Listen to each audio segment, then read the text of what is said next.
सर्वमङ्गलमाङ्गल्ये शिवे सर्वार्थसाधिके शरण्ये त्र्यम्बके गौरी नारायणी नमोस्तुते। बारी ऐनिया हो मैया बारी ऐनी हो, बारी ऐनिया हो मैया बारी ऐनी हो।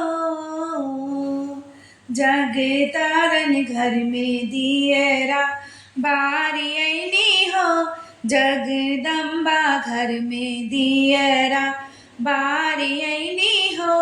जग तारन घर में दियरा बारी ऐनी हो। बारी ऐनिया हो मैया बारी ऐनी हो, बारी ऐनिया हो मैया बारी ऐनी हो।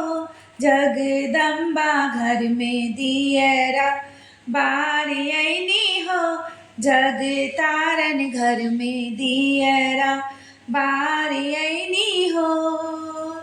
कंचन थारी कपूर की बाती, कंचन थारी कपूर की बाती। मैया के आरती उतारी ऐनी हो, ओ मैया के आरती उतारी ऐनी हो।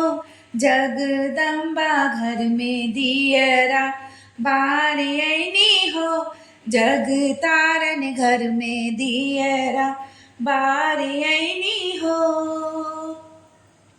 सोने की थारी में भोजन परोसा, सोने की थारी में भोजन परोसा।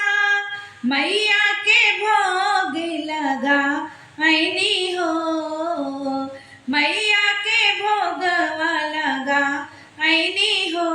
जगदम्बा घर में दियरा बारी ऐनी हो, जग तारन घर में दियरा बारी ऐनी हो।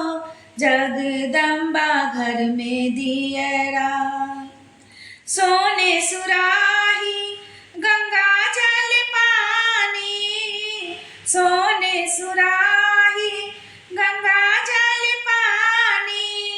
मैया के चरण पखारी ऐनी हो, ओ मैया के चरण पखारी ऐनी हो।